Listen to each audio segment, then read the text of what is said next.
Lesson 12. We're going to be in verses 1 through 13 of Mark chapter 6 tonight. I mentioned on Sunday, I think, before the sermon, so if you weren't with us physically, you didn't hear this, I made the statement that we're going to spend as much time in Mark chapter 6 as any chapter in this book. We're actually going to be in this chapter for 4 weeks.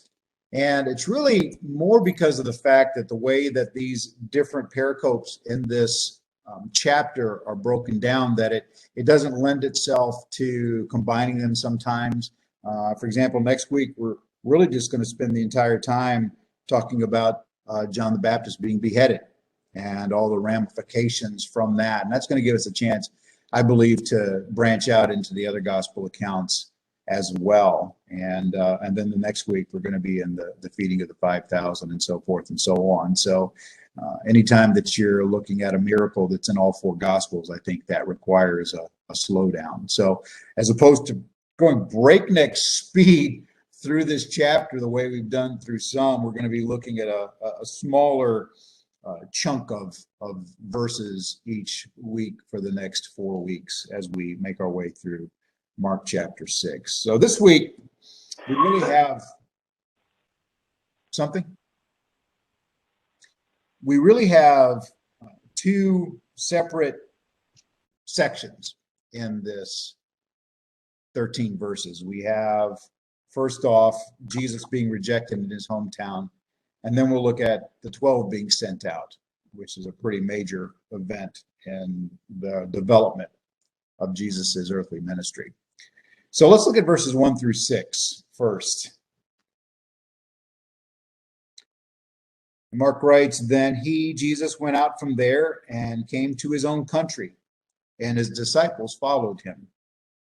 And when the Sabbath had come, he began to teach in the synagogue, and many hearing him were astonished, saying, 'Where did this man get these things? And what wisdom is this which is given to him, that such mighty works are performed by his hands? Is this not the carpenter, the son of Mary, and brother of James, Joseph, Judas, and Simon? And are not his sisters here with us?' So they were offended at him.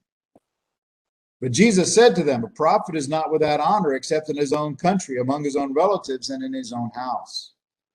Now, he could do no mighty work there, except that he laid his hands on a few sick people and healed them.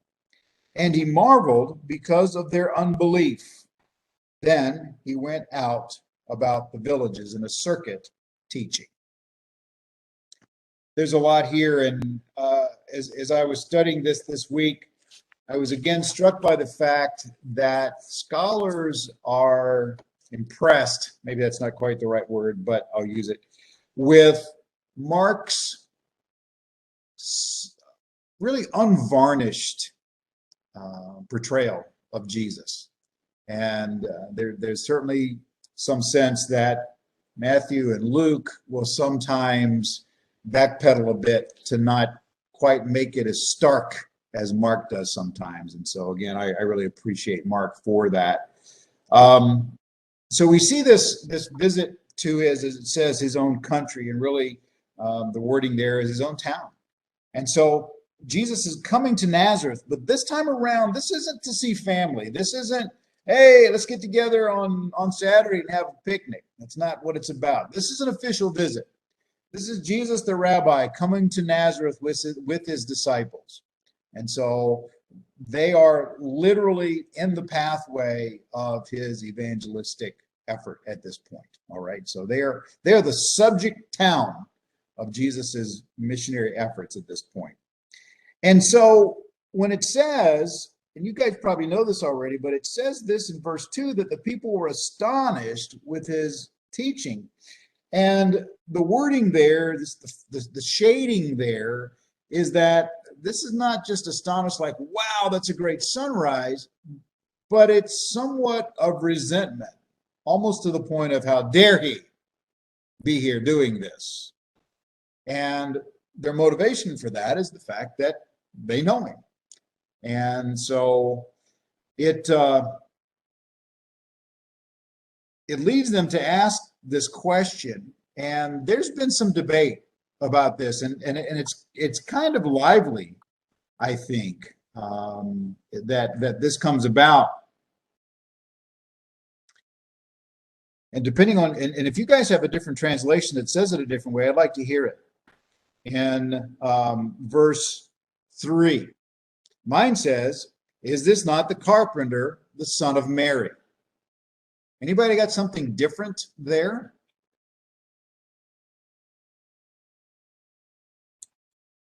NIV just splits it into two questions, but What does the NIV say, Trent? isn't this the carpenter? Isn't this Mary's son and the brother of the whole list? Okay. Somebody else have something else? Yeah, mine just says they scoffed. No, And then do the first part of verse 3. started saying he was the carpenter, son of Mary. Say it again. They said he scoffed. This is what mine says, and then goes on to say he's a carpenter, son of Mary, brother James, and on, you know. Okay. But they scoffed. That's how it says. Yeah, that's a good word. That's a good word. Other?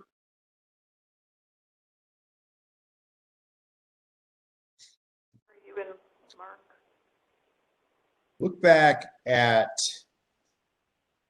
That's exactly what I was thinking there was a translation, but maybe it's just the different gospels. If you look back at Matthew. Yeah, Matthew 13 and verse 55 says it this way: "Is this not the carpenter's son? Is not his mother called Mary?" Okay. Why is that a big deal? Calling him the son of a carpenter versus is he not the carpenter, the son of Mary? Any thoughts on that? Got it in the notes, but don't look down.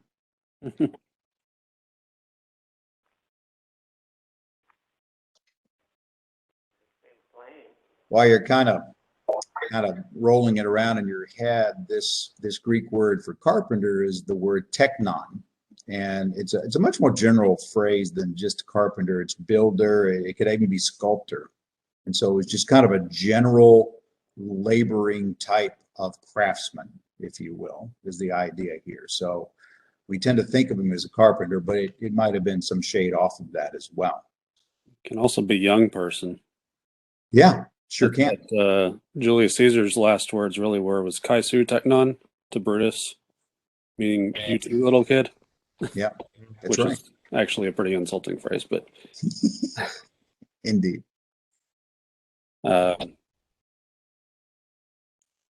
I don't know. Well, partly, I know with the notes, what you're getting at is by pointing out that he's Mary's son, that kind of deflates his place in a patristic society. I mean, that's the start of the whole thing, right? I mean, you're the son of a man. Possibly alluding back to his questionable circumstances of his birth. Yeah. It may have been rumors flying around. And then just pointing out that he's a carpenter is like just a carpenter. Yeah. Well, that's a whole other laws would have kept him in his place. Right. You know, let's hang on to the carpenter thing for a minute. We'll come back there in just a second, but let's talk about this other. You guys know any other place in the gospel accounts where Jesus's legitimacy is called into question? Maybe a chapter you can think of?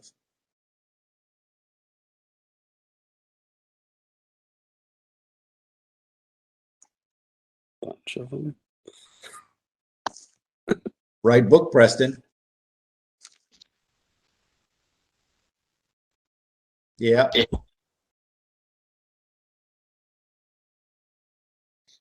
The back end of John chapter 8 is where Jesus says, "Before Abraham was, I am." But before you get there, they get into this whole conversation about our father and your father and all this stuff. And they I can't find it now that I'm looking for it, but basically they say, we know our father. And it's pretty much a slam on Jesus about his legitimacy.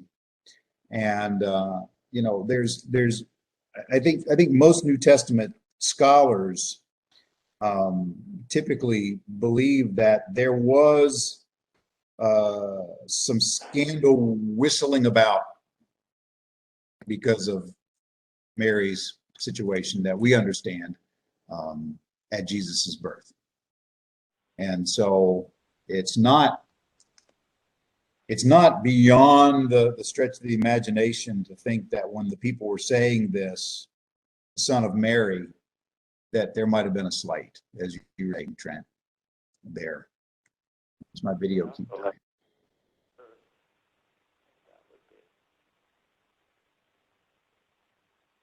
You guys tracking with that? Yep. Other questions on that? Now, I know in our culture today, or in my lifetime, that people's perception of someone who's a child born out of wedlock has changed radically in the last 30, 40 years. It didn't used to be the way it is today. And I'm pretty certain that in first century Galilee, that their attitude toward an adult who had been an illegitimate child in their mind or their perception, that was worse than being a carpenter. So, and I don't know, and I don't get me wrong, I don't know that Jesus was known that way around town. But you just wonder if some of the enemies may have come out from time to time and said it when it made sense. Are we thinking that wasn't it? Because we know that now? Did those people know that then? Did they know about his illegitimacy then? Or they didn't know him until he arrived into this town they know him. This town, they knew him. But every other town, nobody knew him. So did they know of his birth, ancestry, et cetera, et cetera, et cetera? Or are we interpreting that just because 2,000 years have gone by and now we know that? Well, there's always the risk we could be doing that, Chris, to be honest with you. We can always take our past, our future knowledge and apply it back, right? I mean, it's always a risk and a danger that we take. I would say that probably it's easiest in his hometown, which was not exactly a sprawling burb. Right. You know, I mean, I grew up in a little country town, and it blows me away. I found out stuff years later, right? When I was a kid, I didn't know. Nobody was telling the kids. But as a full-grown adult, you know, I'm talking in my 40s sometimes, and they'd say, "Well, you knew about such and such, right?" I mean, you know, all the little scandals kind of come out. So it's reasonable to think Nazareth, that could have been the case. My point about John 8:58, that actually takes place in Jerusalem. Okay, but let me throw this little pill on you though. Remember, this was during the festival. So, right, it was during the Feast of Tabernacles. And so there were a lot of people in town from Galilee. So it's reasonable to think that there might have been those even there who could have poisoned the water. Did they? I don't know. So the wording in this certainly leads one to think that they were questioning his lineage and background. So, but we may be over driving that passage as well. It's quite possible. Maybe I have a little more simplistic view. This is a class society. You know, where does this guy come from? Yep. He's a carpenter's son. Has he finished his apprenticeship? Where's his master's degree? Does he have a doctrine to be able to speak like this? Who does he think he is? I think that's very much where we are. But I'm going to throw one more in at you. It was, I was doing some study in Acts this week because that's where I'm reading these days. And I was reading about Paul being a tent maker. And in my reading, they were talking about the fact that even a well-heeled Jewish young man who had, if you will, he was on a different track, is that it was the custom in those days to teach them a hands-on trade. Kind of like, well, you know, if you can't do anything else, you can do this. This will keep you alive. This will keep you fed. And I thought that kind of, because I was in the process of working on this Mark passage too, and I thought, well, you know, if that was their custom, and I know where you're going, and I think that's probably a lot closer to where we are in reality in this passage, but you know, it doesn't seem to me like, I think sometimes we apply our template of Western America, 21st century over top of this, but it would have been honorable to have a trade in those days. Now, to your point, he wasn't a trained rabbi. He had not studied at the feet of a known rabbi. He did not have the pedigree. And I agree with you. I think that's where the rub comes. And I'm opening the floor for anybody that wants to feed in here as well.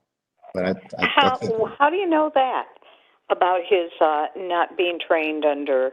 Because I had thought, you know, he taught in the synagogue as any male in a synagogue would, you know, because am I wrong?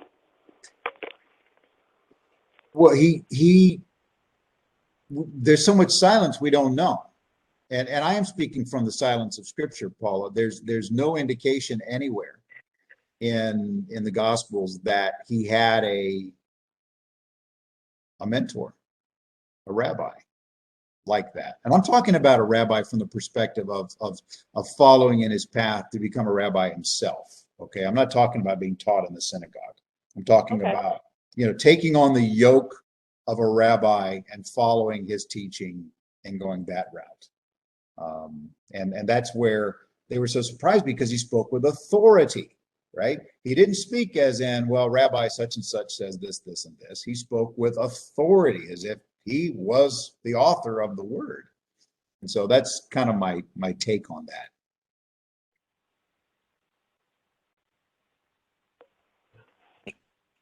Also wanted to throw out, so if the implication at the time was that he was illegitimate, or if it was a suspicion at the time, for most of human history, you know, among the many things thought about illegitimate children, probably the biggest prohibiting factor is inheriting nobility, and especially inheriting titles of royalty.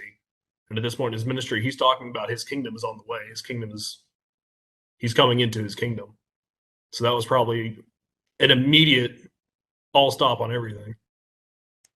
Yeah, it's interesting you mentioned that, because the parallel passage, it's not really a parallel passage for this, is over in Luke chapter 4. And it kind of shows up in Luke really early in the gospel, but that he actually talks about that in there. And there's been some question about whether it was then or later that happened. But, you know, certainly as he was developing his ministry, they were hearing more and more of that. And they didn't want to hear that. That's what caused a lot of the heartburn as far as the Jewish leaders and how they thought they could trap him with the Romans, right? They couldn't get it any other way. But if he's espousing to be a king, we know how to get rid of him. I think that's where you're heading on that.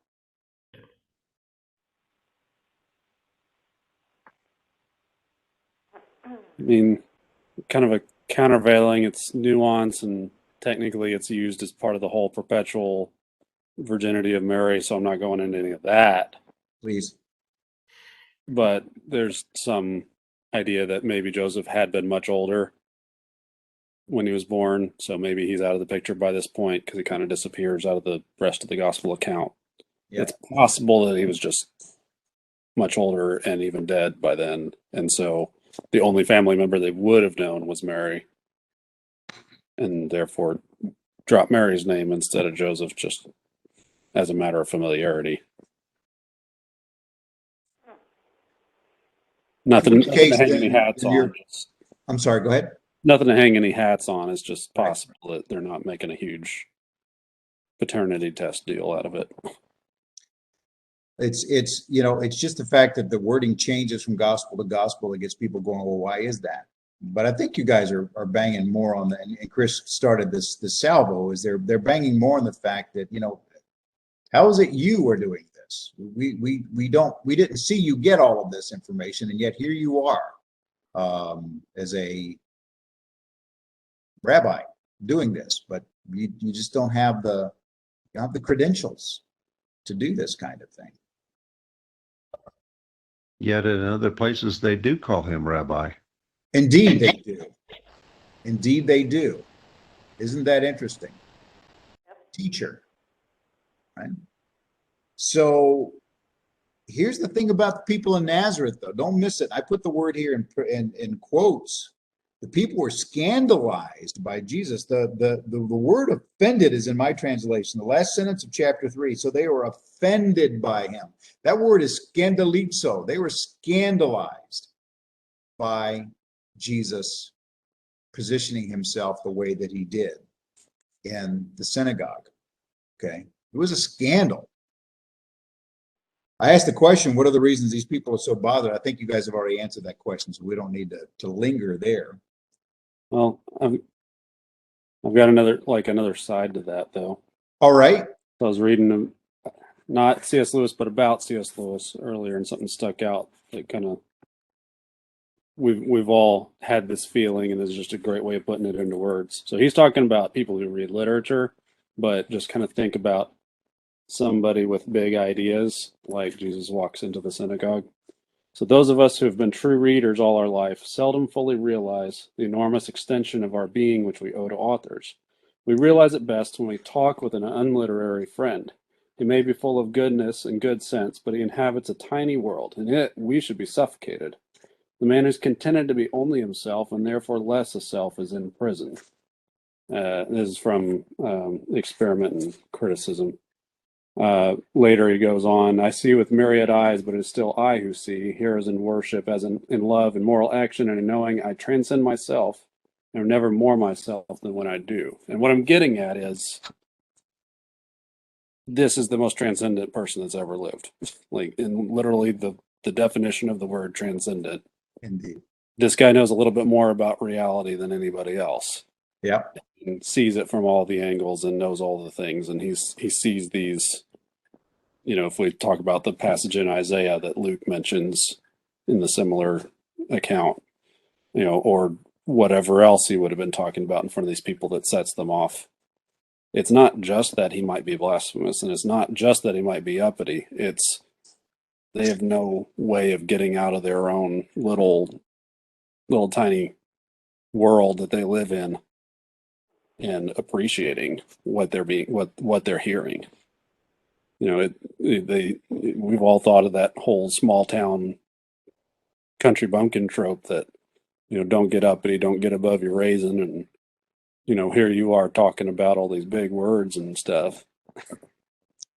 But partly this almost here in Mark seems almost a picture of that type of people. And of course, Nazareth really is that type of town. And he and the disciples all got made fun of for being Galileans. So, yeah, when you said that, the thought that struck my mind was, I remember Christine and I were back on the East Coast several years ago, and ran into kind of a distant family member, and they said, "So we understand you're living out in Hawaii now." And I was like, "Oh, it's just like fingernails on a blackboard, right?" But I mean, we probably were the most exotic people they'd ever met, right? Because we had been more than 50 miles from that little town. And that's exactly when you started describing that. That's the thought I had. And you're right. I mean, there's that idea, they would never think to leave, but they despise anybody else who would.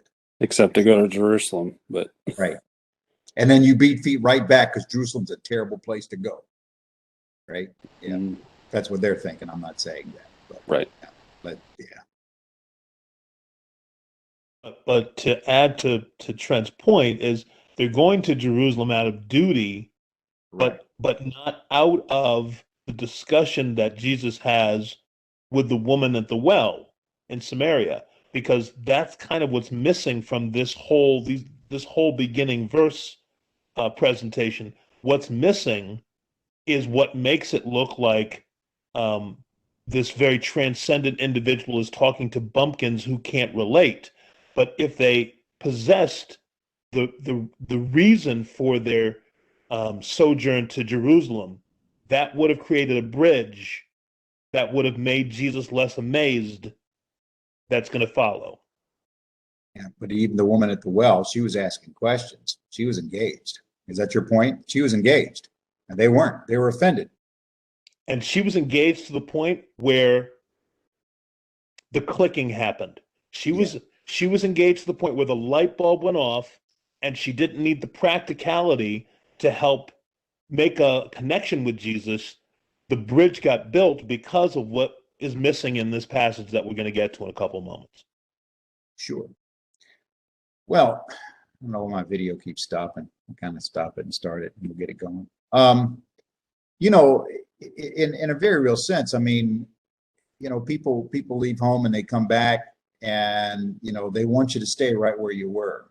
And how dare you go and learn anything and develop and come back?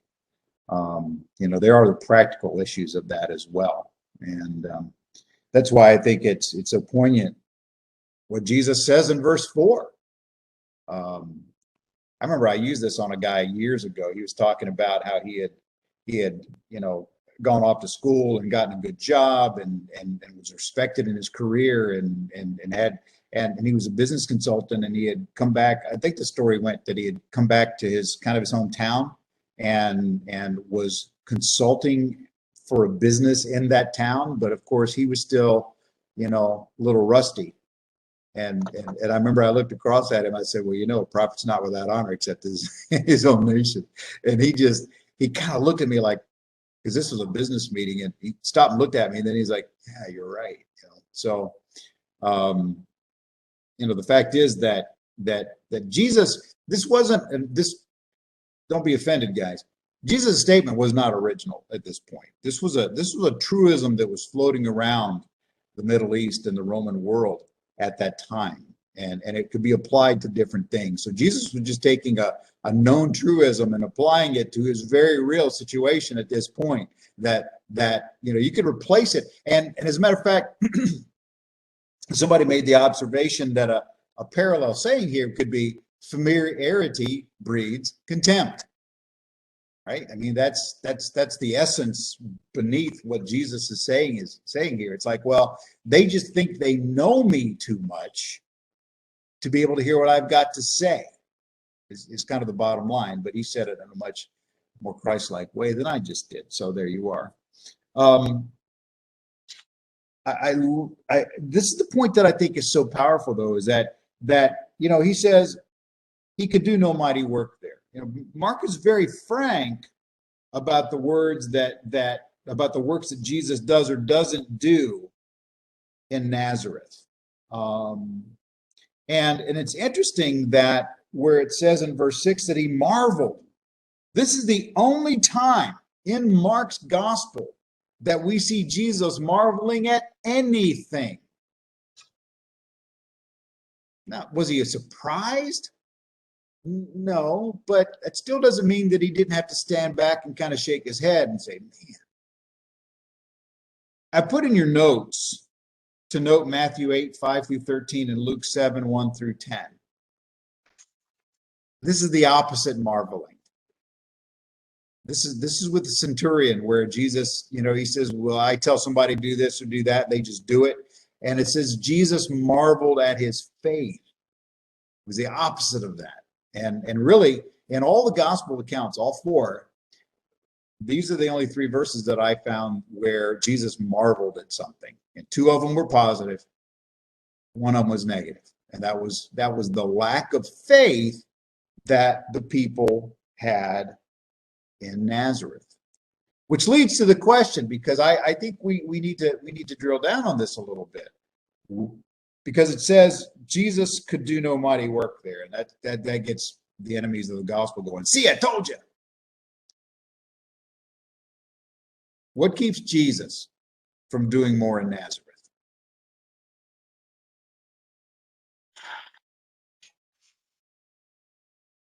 So, Pastor, that's the question I've got. I mean, it seems like this cooled his jets. I don't know if it, hurt his feelings or subdued his power or what happened here. But, in readings later on, he gets back on his horse again. But it's like he's knocked off his horse a little bit here. And maybe that just shows that he's actually a human. All right, I'm going to let I'm going to let that kind of whistle in the air and see what other people might have to say. Agree or disagree with Kurt? Or his humility says, why argue with a fool? Just move on with the world. Don't cast your pearls before swine. Let me read you a sentence. Let me read you guys a sentence. This is out of James Brooks's Mark commentary, page 100. He says, God and his Son could do anything, but they have chosen to limit themselves in accordance to human response.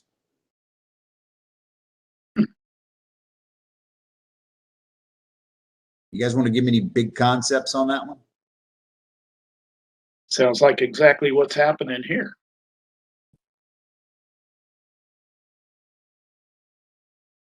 This is a fun kind of discussion that sometimes we'll go off the rails with, and Trent will lead us there, which is this is basically Jesus setting the rules. This is the when you land on Park Place, you get $200 instead of just when you pass go.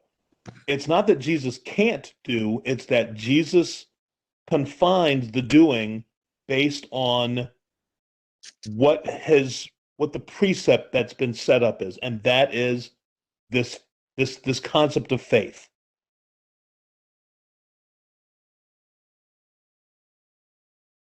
Yeah, I mean that's been my usual response is, there's so much focus on it's your faith that's healed you, or your faith has made you well, or your faith has done this or that. And, the messianic secret is usually opposed to instances of people whose faith was involved in their miraculous encounter with him. I'd also point out that if the reading out of whatever teaching he gave didn't clear out the entire building, then the yelling at them about a prophet is without honor in their own country probably cleared the rest of the room. He might have just run out of customers. That's a funny thought. Okay, I know you did that for effect. There's been a lot of debate, and there were times that Jesus healed somebody and they didn't demonstrate faith. We just looked at the Gadarene demoniac, right? I mean, we just saw that, and it seems like Jesus did that without any real movement, overture on his part. But more often than not, he wanted to see something from them. And you got to think about it this way. He could have gone through Nazareth and said, you're healed, you're healed, you're healed, you're healed. There you go. He could have done that. And he could have. Kurt, I think it's kind of interesting the way you said that, he kind of had his feelings hurt. I don't think he was surprised by it, but indeed he may have still, it's kind of pained him a bit that his people You know, he certainly seemed to have that attitude when he got to Jerusalem, or late on in his ministry. You know, he talked about, you know, the mother hen and all that. But one writer had made the statement, and I think it's a good one, is that if he started healing people who had hardened hearts, they'd still have hardened hearts.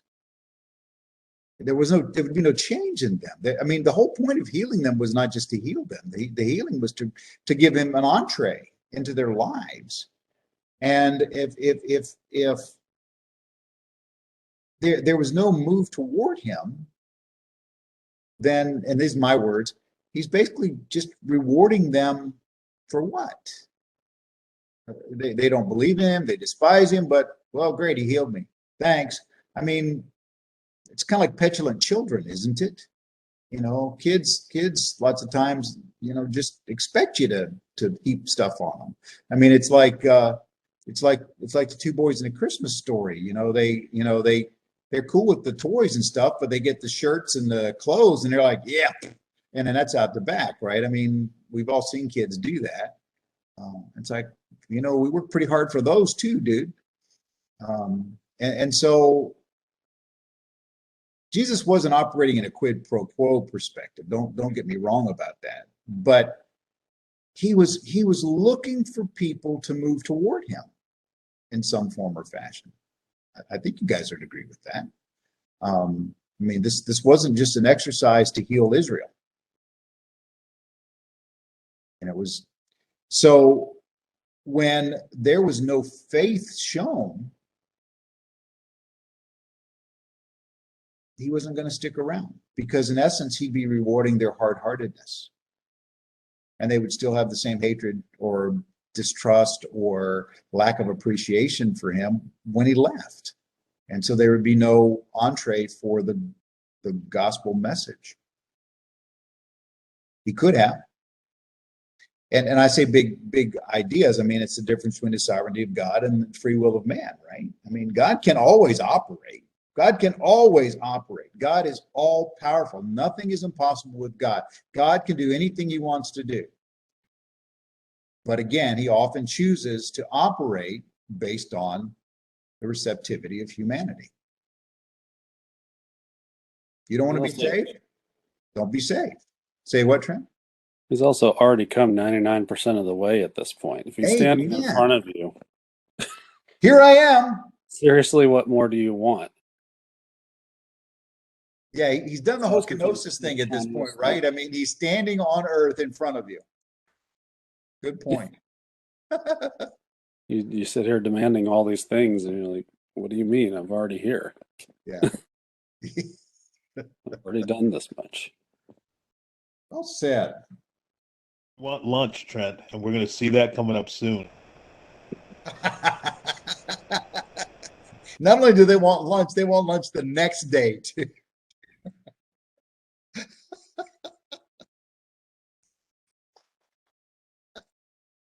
Wait a man's heart is through his stomach. I'm not sticking around. Wow. In verse 4, when Jesus used that, I think you called it a truism. Yes, ma'am. And referred to himself as a prophet, is that what he thought that they should think he is? What do you think? At this point, yeah. And that's probably why he was rejected. Because he was a prophet? Well, because they were, yes. Well, because that's what they thought he was by what he was doing. Well, they didn't have a very good history with prophets, did they? No. They like to stone him. Well, he calls them out later about that. You know, the fact that, you know, they want to elicit the names of the prophets. He said, but you're the ones that killed them. You know, your families, the graves are here. You know, you talk all great about them, but your family's the ones that killed them. And so, yeah, well, I mean, he's obviously operating as a prophet, very much so. prophet, priest, and king. So, by the time you get to the Olivet Discourse, he's pretty much totally prophesying at that point. But then, we always have to remember that a prophet not only is a foreteller, but a forth-teller as well. Thus saith the Lord. And so the office of prophet is as much about proclaiming the truth of the gospel and applying it to the lives of the people and their circumstances. It is about talking about future events. So yeah, very much Jesus is doing that, for sure. Thank you. Yes, ma'am.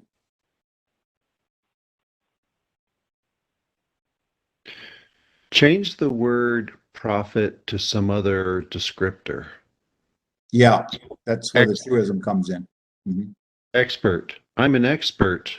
An expert is questioned in a group of experts. Mm-hmm. A doctor is questioned in a group of doctors.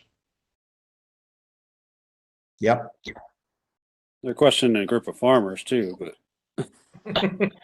Right. But the problem with wielding that potential equation is the Israelites haven't had a real prophet other than John the Baptist in quite some time. And John the Baptist was a different kind of prophet than what their history had them used to. Say that last sentence again. I'm sorry. Yeah. John the Baptist was a different kind of prophet than what their history had them used to. Their prophets weren't out baptizing and telling them that the kingdom of God was at hand. Their prophets were telling them somebody outside of the Romans are going to come and take you captive. If you don't honor the land, if you practice idolatry, then you'll be taken away from the land. So John the Baptist was different, and then Jesus was vastly different, and they really didn't know quite how to take either one of the two of those folks. I was kind of thinking through, just kind of doing a quick inventory in my head of the Old Testament prophets. I mean, certainly some of them were more about object lessons, right? There was more object lessons, and we'd see that with them. Some were more designated to go into the halls of power to proclaim for God. But yeah, the baptism for repentance was definitely something different than they'd ever seen before. And then you don't see Jesus as kind of being kind of classic prophet material with all of his parables and things. Well, obviously he's working a lot of miracles. That was not something that they were seeing. Correct. And the variety. Yeah. So, I mean, if anything, he's in the vein of perhaps Elijah and Elisha, who have not been present for several hundreds of years. Yeah. I would agree with that. Because they certainly were bringing some pretty powerful signs and wonders with them to the table. granted, you see more in Matthew and John, then slightly less so in Luke, and then less again in Mark, that Jesus puts himself squarely in the continuity of Jewish prophets, as partly as bookending prophecy and saying this was for a time and place, but it's also about what was future to them and is starting to come true now. Here I am. But also he would regularly use those prophets' words as his own words to say, look, this is the vocabulary of our faith. You saw what happened when these guys wrote it. You're the people that kept it. You thought it was important enough to keep reading it and memorizing it and telling it to each other. And now I'm telling it to you, but here's what it means. Yeah. So they knew the words, not necessarily the person's, the type of person who would say the words. Some of the prophets portray themselves as humble farmers and gardeners, but they're probably actually reasonably wealthy guys that were kind of like country gentlemen tending their little, flower garden, 2,000 vegetable heads. garden, because clearly it takes a certain level of people in the ancient world to be literate enough to write something that people would preserve. Right. So it's not common that an ancient world prophet would have showed up out of the riffraff. Right. Yeah. Well, it's good that you're talking about, certainly Matthew, we see it very much, right? Because of the Jewish tradition that's there, and just, as you say, Luke's got a good smattering of it as well. And very much putting himself in that line of prophets. And so again, I think Jesus could look back at the Old Testament prophets and say that verse 4 spoke about them too, because they could get some love elsewhere, but not among their own people. They didn't like the message. Preston, you were talking about it. I mean, they're saying, either repent or you're going to be drug off by another nation. They weren't too happy about that. When they're getting told, God despises your sacrifice. That didn't sit too well. It's like show compassion to the poor and the children and the widows, and they're going, wait a minute, what's all this about? It just was. They didn't like being told they were the stench in God's nose. This didn't work for them too well. Or when Isaiah told them that their Messiah was going to be wounded for our transgressions and bruised for our iniquities. Yeah. And a light to the Gentiles? Woo! Yeah. Plenty there to get them upset. So, I mean, you see it, guys. You guys are talking. Paula, you started the conversation with the whole thing about the prophet, but they'd never liked this kind of talk. They really hadn't. And so Jesus wasn't surprised at all. Just got to hope maybe his hometown. I mean, I don't know. I'm really injecting me into Jesus, and I shouldn't do that. But I mean, you'd like to think that your own hometown, would do better than everybody else, and then they failed to. So there you go. But with that, we come to verse 7. Well, really, in some translations, maybe some of the ones you guys have, kind of put the last half of 6 with the next section where it says, and he went about the villages in a circuit teaching. And so some put that with the next section. And there's a sense that this episode in Nazareth somewhat pushed him out. I don't see that. I mean, he had the plan. He always had the plan. And so you just have to realize that even conservative scholars sometimes seem to want to invest more humanity in Jesus, maybe than, and I don't mean that in a heretical way. I mean, I know he's fully God and fully man, don't get me wrong, but they want to make him more frail or more human than he really was, right? I mean, he's led by the Holy Spirit. He is God, and he's not the same bumbler and stumbler that we are. And at the end of the day, he's just not. And so, but I see them so often. It's the same way that I see scholars far too often not giving the Holy Spirit the right credence as far as being the author of the Word of God, right? It's like, well, Paul must have been thinking such and such. It's like, well, maybe Paul was, but don't forget who was directing Paul. This is another comment for another day. But let's look at this second section about the 12. It says in verse 7, and he called the 12 to himself, and he began to send them out 2 by 2 and gave them power over unclean spirits. He commanded them to take nothing for the journey except a staff, no bag, no bread, no copper in their money belts, but to wear sandals and not to put on 2 tunics. And he said to them, whatever place you enter a house, stay there till you depart from that place. And whoever will not receive you nor hear you, when you depart from there, shake off the dust under your feet as a testimony against them. Assuredly, I say to you, it will be more tolerable for Sodom and Gomorrah in the day of judgment than for that city. So they went out and preached that people should repent. And they cast out many demons and anointed with oil many who were sick and healed them. Okay.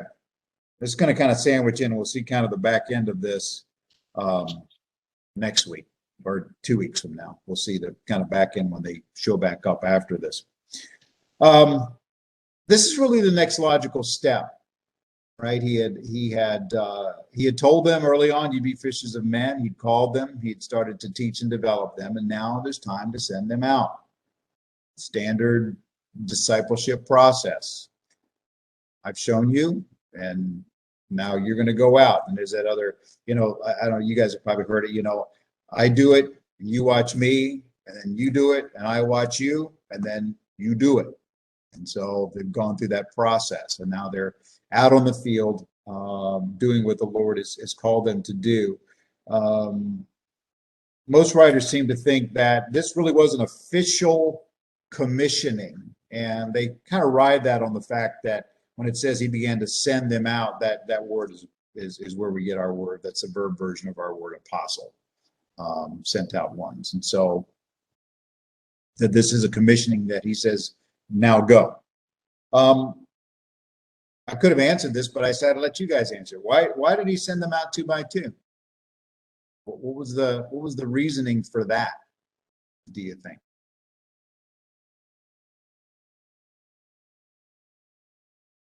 They had to get back to the ark. What? They had to get back into the ark. All right. John, you got something better than that. I'm sure it was a point of encouraging each other. Okay. All right. You ever been out knocking on doors with somebody? It's an encouragement to be with somebody, believe me. All right, I think that's part of it. In the military, we have a process called two-person integrity. Whenever you're going out with something really important, you send someone else with you to make sure they don't do something shady on their own. Mm. Need for witness. Two-person integrity. Need for witness. Say Pictures. that again, Chris? Need for witnesses. It comes from the old law. Pictures or it didn't happen. I think safety and security. Okay. I think that's true too. I think that what John and Christine shared, those are all very practical, and I think they certainly work out. We know there's a lot of robbers and different things on the road, and want to make sure that you stay right. Accountability, right? Accountability, encouragement. You're not out there on your own. Chris, I think that what you said though is the very center of why he did it, because by the mouth of 2 or 3 witnesses, a matter is decided, right? You had to have 2 witnesses. You couldn't accuse somebody in a court of a crime and just be 1 witness. You had to have 2. Always had to have 2. And remember what these guys are doing here, right? They're testifying to Jesus, to the Messiah, right? And so if you're out there, and by the way, in one of the parallels, I think it's Matthew, let me check.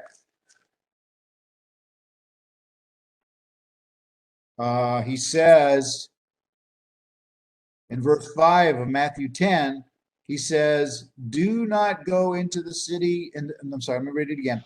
Do not go into the way of the Gentiles, and do not enter a city of the Samaritans, but go rather to the lost sheep of the house of Israel. And so Jewish sensibilities would have been, I need to hear it from 2 people. I need to hear it from 2 people to believe that it's absolutely true. So, Chris, I believe that at the end of the day, for all the other very practical reasons that you guys shared, and I think they're all very solid and were part of that. But the ultimate reason that he sent 2 was because he needed 2 witnesses in front of everybody. That goes all the way to the book of Revelation, doesn't it?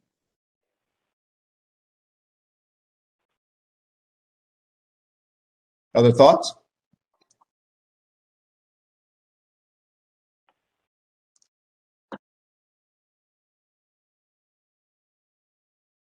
All right, now I'm going to pitch a grenade in the middle of it. Oh, they found me. Oh, it's in my pocket. Sorry, excuse me, my phone's ringing. Is this any of you guys? Okay. Two people also help in the recovery factor. Explain, please. Sure. Going out 2 by 2, although you may be positively propping each other up, doesn't mean you're going to be received well. Mhm. And so sometimes when you're received negatively, it's easier to bounce back when there's the two of you versus the one of you being rejected. Yeah, that's certainly true. I know there's some days where I got to get kicked in the teeth, and it'd be really nice to have somebody here to commiserate with for a few minutes before I get back on the horse again. You know, you saying that makes me think there's something else. You know,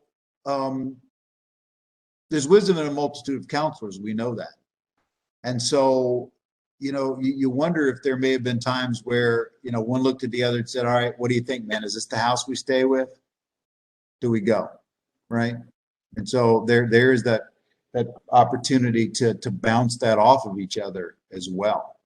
I call that the side chair effect. I don't know if you guys, was I talking to you about that, Trent? I was talking to somebody about the side chair effect, where Christine and I, when we first worked together before we got married, the office we worked in, somebody would always, you had a side chair next to your desk, and whenever you were trying to work through a problem, because we were computer programmers, you'd go sit in their side chair and kind of bounce the ideas off of them. Sometimes you figured it out for yourself, but sometimes they were helpful. So I call that the side chair effect. We counsel with each other to come to a conclusion. So I like that though, Preston. Yeah, that kind of goes back to that encouragement John was talking about, you know, just that was a particularly tough day, right? Or I don't know about you guys, don't you like to share your joyful stuff too? I mean, high-fiving each other and it's like, man, that was great. I do. When I have a good day, I can't wait for Christine to get home so I can tell her how great I was. Well, these guys are also not of a uniform age and occupation. So I'm sure there's a whole lot of master and apprentice interrelationships among the group. You know, John is a teenager at this point. Yeah, I'm really not going to set him loose in the countryside, you know, as an example. But he already knows Peter, or he might hang out with his brother. Right. Or, you know, whatever other combinations you'd want to put out there. You know, Thomas gets labeled doubting Thomas, but he's really been eager Thomas all along until he's completely shot at the end of his, you know, after the crucifixion. So he's probably like that real go-getter, ride or die kind of guy. You need that to maybe prop up somebody like Judas, who's maybe sort of in it for the money. Or Luke, who's a little overly practical and, you know, kind of needs to have everything written down very exactly. Luke's not in there. Luke's not in there. Oh, that's right. Yeah, sorry. But like throw in like the tax collector or something. There you go. Well, that's what I was thinking about, right? I mean, you might need to dilute a tax collector out there. It might be nice if somebody says, "Oh, aren't you the guy?" Yeah, he's good. I'll vouch for him. Right. That's what I was thinking of. I'm cracking up about you. You couldn't let John run around loose out in the countryside. It's just an image that I gotta kind of grapple with a little bit there. Because yeah, he's like 17 years old or something, right? It's like, come on, man. Stop talking to her. We got a job to do. Could be a whole lot of that kind of stuff, guys. Yeah, sorry, I gotta contest that, and I appreciate us punching John a little bit, but John's one of the leaders, so John is probably paired with maybe a Thomas, the way that you're saying, or maybe a Matthew, and unfortunately, I believe that John's kind of the lead guy there, even though he's 17, 18, 19, because Jesus is grooming those three guys as sub leaders, John, Peter, and James. So those guys are getting trained as sub leaders for the rest of the 12. Yeah. So John may be a youngster, but he's a powerful youngster. Yeah. I didn't mean he was incapable or unenergetic, just like we were saying earlier with some of the practicalities. Well, and 17-year-olds back then aren't like 17-year-olds today, or even when I was 17. That's for sure. But I still like to think that every so often he'd be a teenager. Come on now. So just had to kind of. I mean, I've known honor students and all those kind of things in my life too. But sometimes they just get a little crazy. So, but we can ask him about it one day. We'll see how that goes. So I'm banking on if you're looking for crazy, Simon the Zealot is a little bit of a crazy guy. yeah. All right, we'll go with that. Actual cloak and dagger. Actual cloak and dagger. That's right. And so there's been some conflict, just a little bit of paint rubbing going on when we talk about the instructions as far as the synoptics are concerned. If you guys want any more amplification on this, I will give you a place to go look.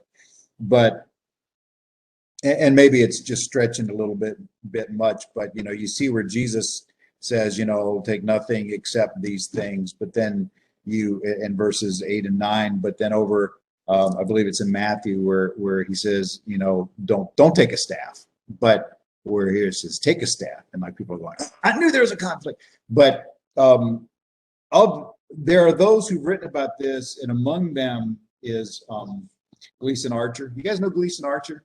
He wrote this really cool book, and this is an old version of it, but it's called the Encyclopedia of Bible Difficulties, and it's pretty cool because he takes different conflicting passages and smooths them out and says, here's probably what this really means. And he gets on board with where others are and makes the statement and the observation that in Mark, the verbs talk about taking things, whereas in Matthew, the verbs can mean to acquire things. And so his explanation is probably the most complete, but it's the idea that there's a harmony there if you look at it from the standpoint of Jesus is saying you can take a staff, but you can't pick up another one.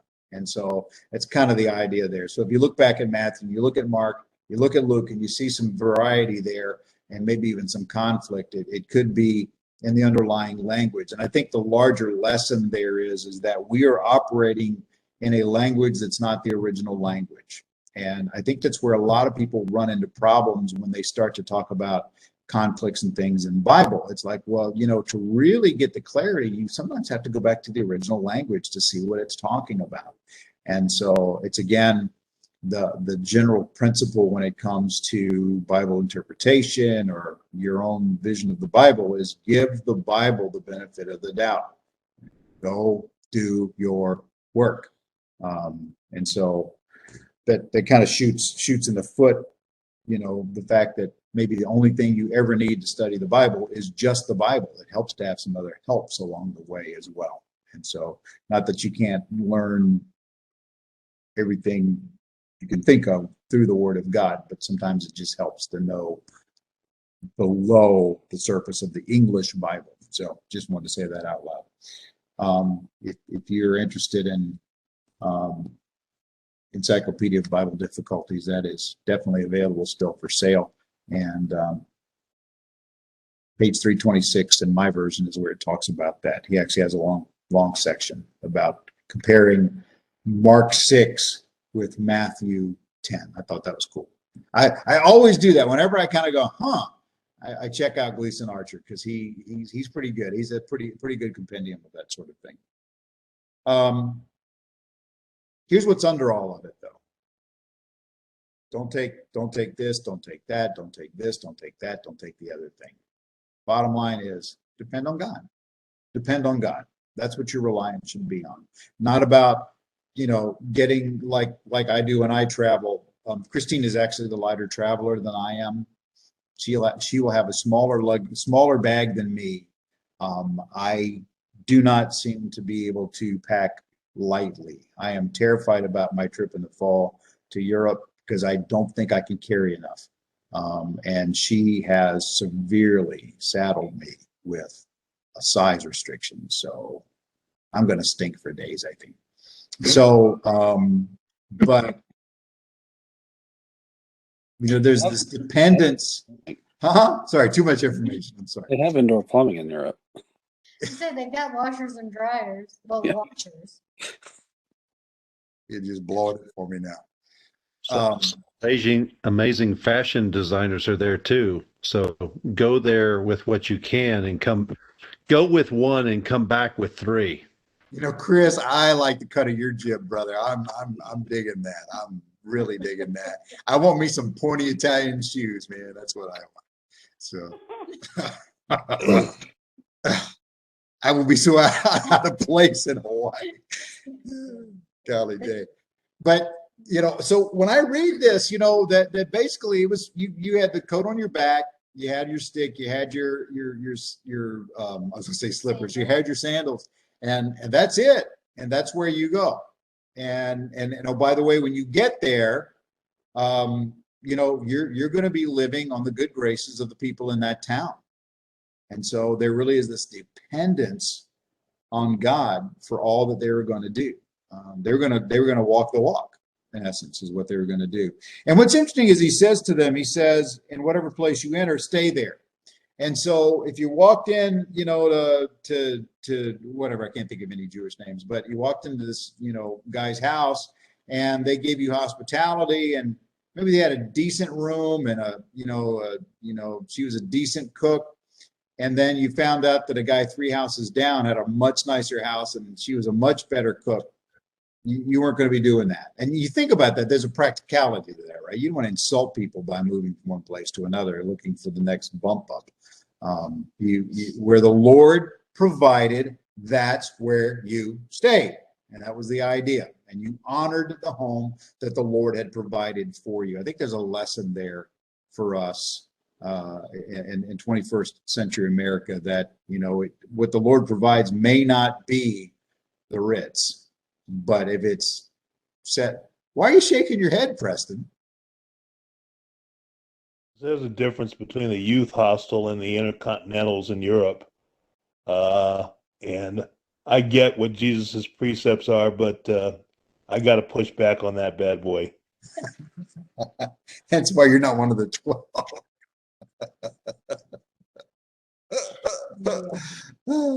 You're not intended to stay in the youth hostel. You're supposed to be moving on to the next destination. Oh, Chris, I like it better when you're quieter.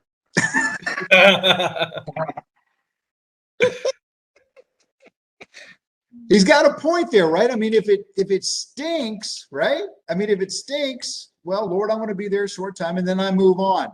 I'm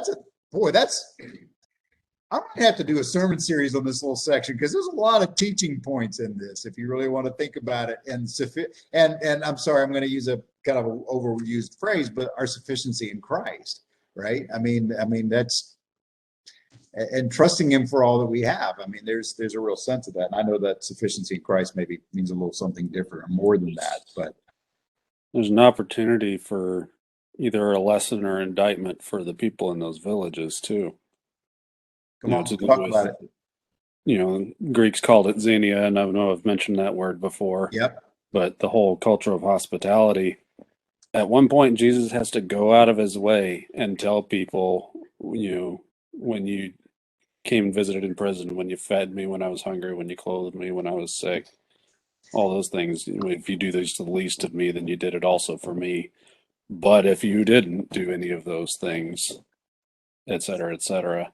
So he's sending his special group out with literally the clothes on their back and expecting them, yes, they're relying on God's provision, but he's also demonstrating the faithfulness or lack of faithfulness to the cultural but also divine principle of hospitality, holiness, accepting of being accepting of strangers, which goes, I mean, you can see it all the way back with Lot in Sodom, the two that turned out to be angels come in, and he's the only one in town that knows how to treat them properly. Everybody else wants to do the things that they want to do. Gently said.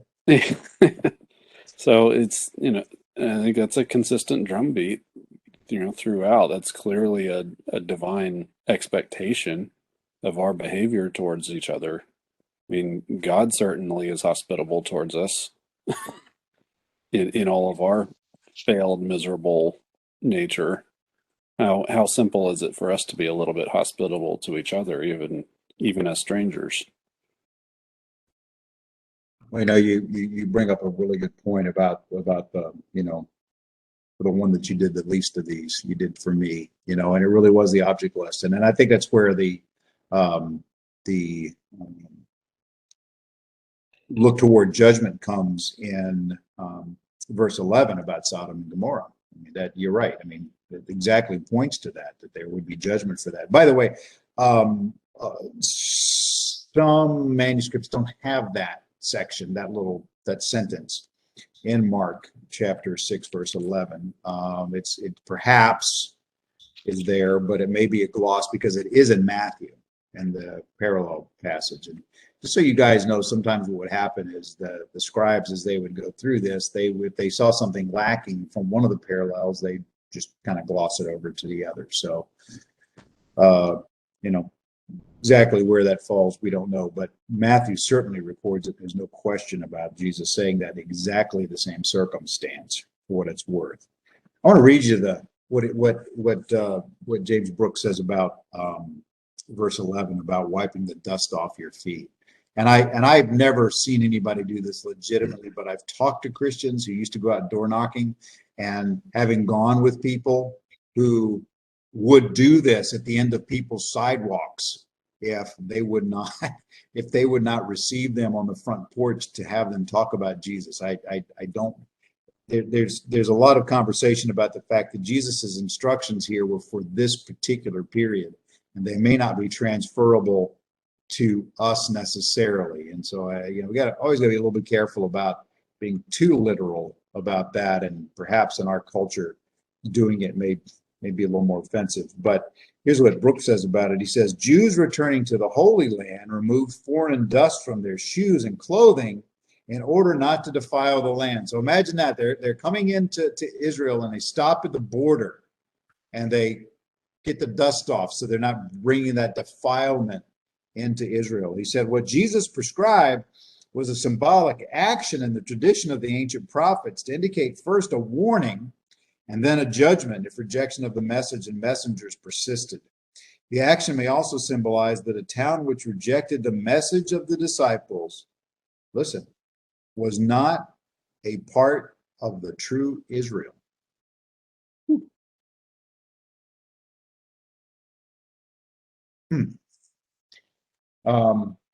Whether that's exactly what Jesus was banking on or not. But again, like we talked about the truism earlier, this was something, and I think it's so cool that we see that Jesus would, as we see often Paul doing with words in the New Testament, Jesus would repurpose different customs and traditions for the early church. And so it wasn't something that was absolutely foreign to these men, but he was using it in a different way, in a fresh way that they would understand and be able to apply to the work that they had to do. So I might have already cheated the answer on this, but I asked the question here in regards to not just the red letters part where he talks to them about staying or not, or the dust, but also the higher section about what to take and not to take. How does Jesus's instructions relate to our modern evangelistic efforts, do you think? What parts of everything we've talked about today still work for us and we can apply?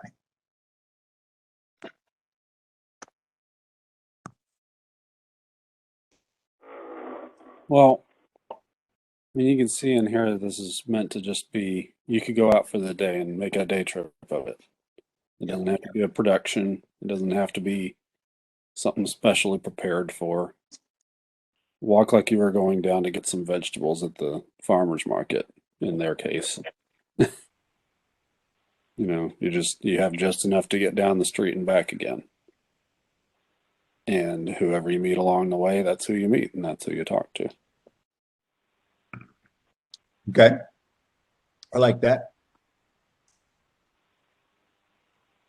So, Pastor, I kind of see it as like a faith thing. Lord sent his men out with not much, and they needed to have faith that everything they would need would be supplied. And so, we should do the same thing. Have faith that we give it to God, and whatever's needed will be supplied for us to get the job done he needs us to do. That's what I'm getting. Okay. I would say that's definitely there. Absolutely. Any other thoughts in our modern evangelistic efforts? Also, and bring in the sower with the seeds. Can you apply that to every passage in this Bible? Just about. Okay. I'm But- hoping you were going to tell me that, yes.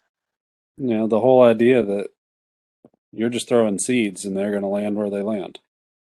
And it's not exactly your business what happens, at least on this, I think, on the evangelistic end of the task. More importantly, don't take it personally.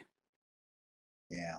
Don't build up some expectation of exactly how it's going to go and then be surprised when it doesn't. You just do the sowing and then see what happens. What you just said about don't take it personally. I've heard that said so many times, and it's easy to say. It's another thing to actually live it, right? When somebody says, "Well, they're not rejecting you; they're rejecting Jesus," and that's right. That's 100% right. But we in our human flesh say, "But I'm the one that's given the message, and I'm the one who's got the face slammed the door in front of." Right? I mean, it's like, well, it felt pretty much like they did reject me. But, you're exactly right. I mean, they've just chosen not to accept the offer. Maybe that's why you need that second guy there with you to say, come on, man, let's go next door. I mean, So I like Trent's last part. I'm on board with Trent's last part is don't take it personally. Don't let it fester. But I think societally and culturally, the rules have changed quite a bit. In that we are offended by everything now? Well, in that the Jehovah Witnesses and the Latter-day Saints do this literally today. And I don't know that they're successful in their doing, but they believe that there's a blessing in doing it the way that they do. And here's what I mean by that. I think what Jesus implies here that I think we need to take along with Trent's summation is we need to be intentional. We need to be purposeful about the going. But I don't know that it is necessarily culturally okay to go 2 by 2 any longer, because sometimes in today's culture, in our America, maybe this works off of our continent, off of our maybe even off of our hemisphere. 2 people coming today may seem aggressive, right? Additionally, we can't have the anticipation that we're going to be able to stay or even be invited in to the person's home. And a witness, Chris is right on when he talks about the witness for the Jewish culture, but we don't care and value the 2-person confirmation as a witness statement any longer. So those 3 components may be those that we don't need any longer to be effective in our purposeful going and seed spreading. Since you brought that up, I mean, if you go back and you read about the history of Jerry Falwell starting Thomas Road Baptist Church, that guy single-handedly went out in a year and built that church to over 700 members. In the 1950s, in the 56, 55, 56, 57, somewhere in that area. You couldn't do that today. There's no housewife that's going to let you come up on her front porch as a single man and talk to her today. You couldn't do it. And you wouldn't want to do it because the next thing you know, you're getting run into jail for being accused of something. And you can't do that. And so the last time I went knocking door to door, and some of you guys know my friend Gene Thomason. I mean, Gene and I went knocking on doors years ago, and you know, he didn't have a. There was nothing. It just, you know, do you know where you're going to spend an eternity? Do you know where you're going to spend your eternity? And they'd say, and then he'd say, why? You know, I mean, it was straight up. I stood back a step or two. It was just kind of pretty crazy, but you know, it would be very hard to do that in the 21st century. I would tell you, it's easier to do it in Hawaii than almost anywhere because people will let you come up on their lanai. You're not coming inside ever, but they'll talk you to death on the front lanai. And I've had some great conversations with the Jehovah's Witness out in my front lawn. I mean, me and Ricky, the Jehovah's Witness guy, he comes by. I think I'm his practice guy, but yeah, it would be very difficult to do that today. But Preston, to your point, I think we see at the end of the end of the Gospels, he's saying, "As you go, make disciples." And so it was the training in chapter 6 to say, "Here's how you do it." But by the end, he's saying, you know, this should just be organic in your life. As you go, make disciples. And that's the promise for us today, I think. So, because really, if all we ever do is go out on the old traditional Tuesday night soul winning, if that's all a church does, I can tell you this, a church of 100 members will probably have 6 to 8, maybe 10 people show up on a Tuesday night for an hour to go knock on doors. If that's their entire evangelistic effort during the week, that's pretty puny. Just saying. I'll tell you, you just got to pick who your number 2 is more carefully. A baby makes a great wingman. It's a puppy. / accessory. Yeah. I was gonna say, going forward, like we're always a pair. Like we have the Holy Spirit with us at all times. Oh, like we already have our number 2. And he's a pretty good witness, isn't he? John coming off the top rope. Yeah. I kind of listened to those 2 comments, like, which one am I going to grab?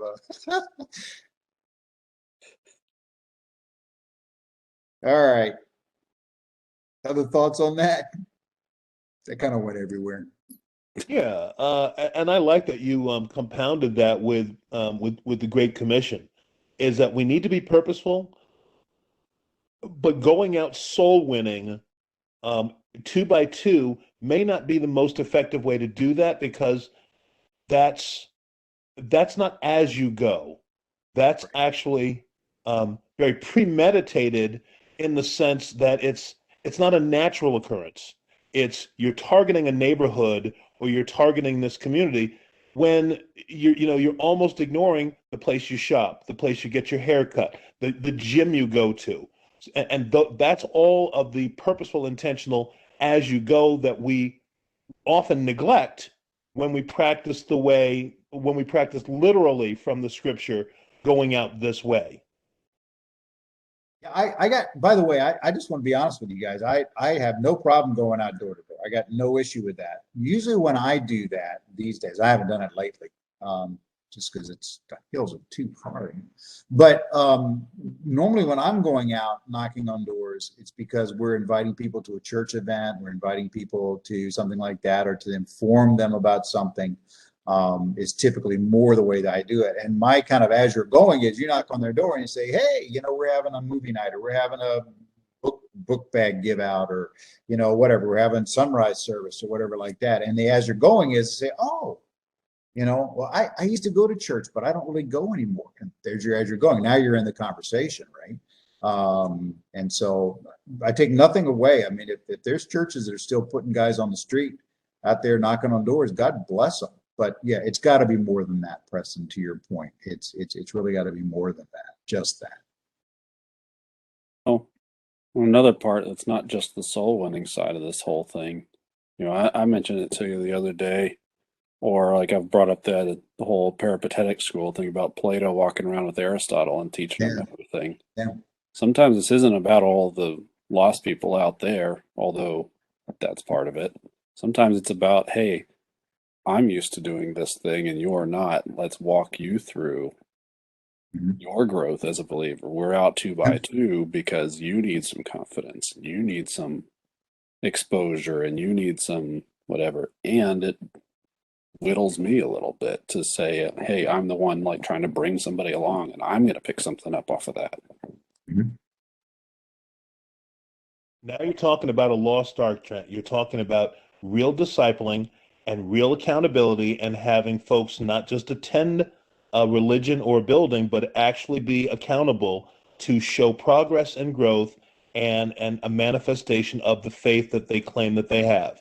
And you just got yourself into a whole lot of trouble because that's not what church people want to do today. Yeah. Well, especially consider there's two ways to go about it. You know, women interact face to face, men interact shoulder to shoulder. So which one do you want to do here? Do you want to go talk to a bunch of people? Well, I know who your pair needs to be. Do you just need to go out and be out and be, have build some confidence and visibility? I know who your pair needs to be. There you go. You need a good 1-2? Well, then maybe you mix it up. Not just batting at the air, huh? Okay, I'm with it. Well, it is getting to be a lost art. I think I've got to be honest with you, just from my own experience recently, with a number of people, is I think that there's starting to become a hunger and a thirst more for that kind of mentorship. I think just the years of famine in that area, especially in Trent and John's generation, and around that age group, I think there's more of a hunger and thirst for that. Maybe I'm wrong, and I'll reserve total judgment on it, but it seems like that is gaining a toehold again, or maybe for the first time in my life. I don't know. Well, they say when the student's ready, the master will appear, but indeed, you need some volunteers. Yeah, well, that too. Amen. To that end, we're seeing some new folks show up at the church, and they're starting to stick. So on Sunday mornings, and that's a good thing. But of course, then that next step comes in, and okay, now let's see what we can do with that. And so, I asked the question about what dynamics are at work with shaking the dust off their feet. I think we already kind of got there with our conversation. So we kind of answered our questions as we went tonight. Maybe that'll inform my writing format in the days to come, or maybe read my notes a couple more times ahead of time so I make sure I don't blow the questions. But that'll finish us up for tonight. Again, next week, we're going to be in a pretty tough section of Mark. We're going to be looking here at John the Baptist's death, and so I think that can definitely bring in some different dynamics, a little history, whatever. So you historians can start ramping up now for that, and kind of reach back and forth a bit and see what all that's about. So we'll be in verses 14 through 29 of Mark chapter 6 next week.